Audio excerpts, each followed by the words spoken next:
Hello everyone, welcome to genius IAS.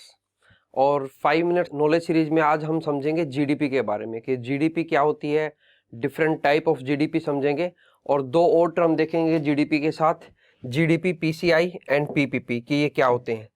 तो start करते हैं आज का लेक्चर। सबसे पहले तो हम समझते हैं कि जीडीपी क्या है। तो जीडीपी होता है हमारा ग्रोस डोमेस्टिक प्रोडक्ट।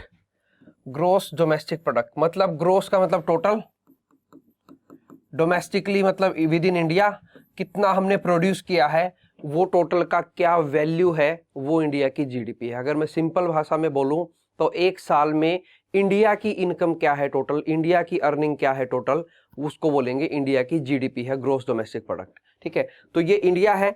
यहाँ पे इंडिया में जब हम जीडीपी कैलकुलेट करते हैं तो दो चीजों को कैलकुलेट करेंगे, एक तो गुड्स, ठीक है, और एक सर्विसेज। मतलब इंडिया में कोई भी सामान बना है, कुछ भी बना है, पेन, पेंसिल, आपके घर में यूज होने वाली बास्केट, कार, कुछ भी मैन्युफैक्चर हो रहा है, कोई भी ऐसी चीज जो टेंजेबल है, जिसको हम छू सकते हैं, ठीक है, वो हो जाएगी गुड्स के अंदर। और service like IT service, mobile phone में जो हम कॉलिंग की सर्विस यूज कर रहे हैं, इंटरनेट यूज कर रहे हैं, ये सारी सर्विसेज के अंदर आएगा। तो इंडिया के अंदर जितना भी गुड्स प्रोड्यूस होगा, जितनी भी सर्विसेज प्रोड्यूस होंगी, एक साल के अंदर विद इन 1 ईयर उन सब की टोटल वैल्यू निकाल लेंगे। लेट्स सपोज इसकी टोटल वैल्यू x है और इन सर्विसेज की सबकी टोटल वैल्यू y है, तो इंडिया की जीडीपी हो जाएगी x प्लस y। अब यहां पे हमें एक चीज का ध्यान रखना है, जब हम इंडिया की जीडीपी कैलकुलेट कर रहे हैं तो वो इस बाउंड्री के अंदर जो कुछ भी बन रहा है, जो भी गुड्स या सर्विस बन रहे हैं, सिर्फ हम उनकी वैल्यू कैलकुलेट करेंगे। अब गुड्स या सर्विस चाहे किसी इंडियन ने बनाई हो या किसी फॉरेनर ने बनाई हो, कोई भी गुड्स या सर्विस जो इस बाउंड्री लाइन के अंदर बनेगी, जिसको हम इंडिया बोल रहे हैं, वो या तो किसी इंडियन ने बनाई हो या किसी फॉरेनर ने बनाई हो, ये मैटर नहीं करता। उन सब की टोटल वैल्यू कैलकुलेट की जाएगी और उसका एडिशन कर दिया जाएगा, उसको बोलेंगे वो इंडिया की जीडीपी है।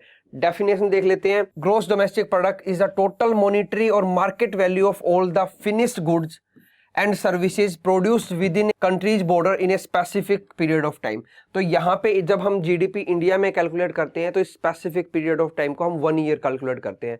तो एक साल में जितनी भी फिनिश्ड गुड्स और सर्विसेज बनेंगी, उनकी जो टोटल वैल्यू होगी एक साल की इंडिया में, चाहे वो किसी ने भी बनाई हो, कोई फॉरेन कंपनी हो या इंडियन कंपनी हो, कोई फॉरेनर हो या इंडियन हो, अगर वो इंडिया के अंदर बनी है तो वो इंडिया की जीडीपी में कैलकुलेटेड होंगी, इंडिया की टोटल इनकम में उनको कैलकुलेटेड माना जाएगा।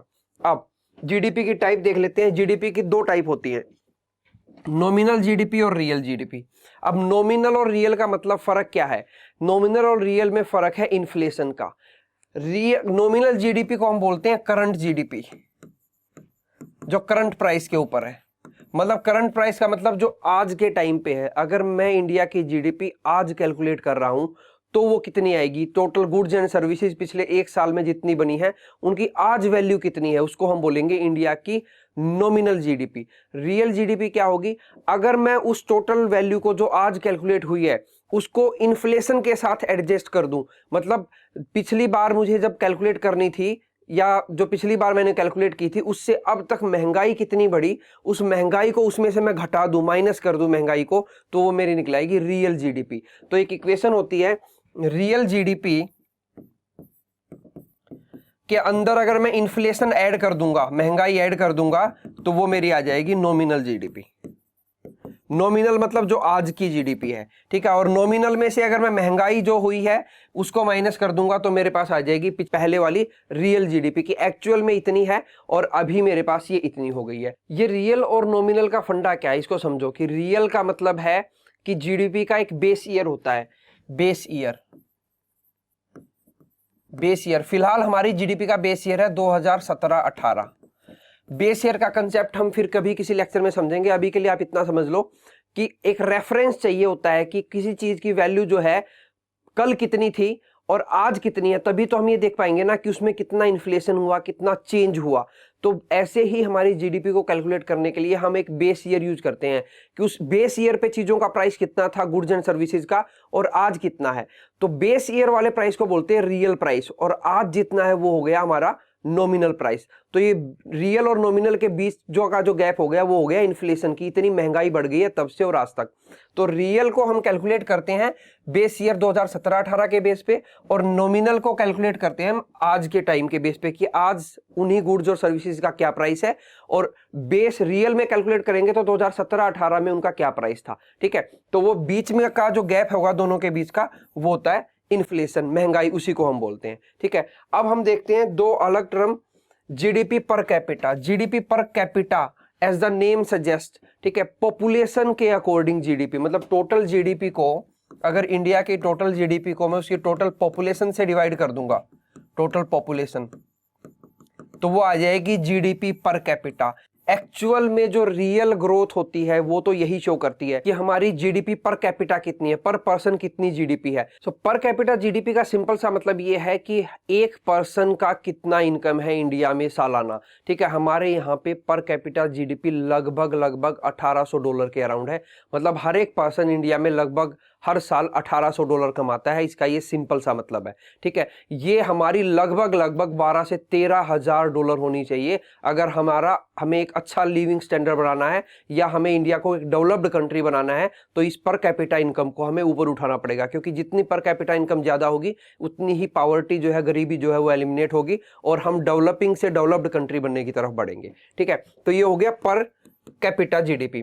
देन उसके बाद जीडीपी को कैलकुलेट करते हैं परचेजिंग पावर पैरिटी के हिसाब से। हमने जब स्टार्टिंग में जीडीपी किया था तो मैंने आपको एक चीज नहीं बताया कि इंडिया की जीडीपी जो है फिलहाल जो है वो 6th नंबर पे है वर्ल्ड में।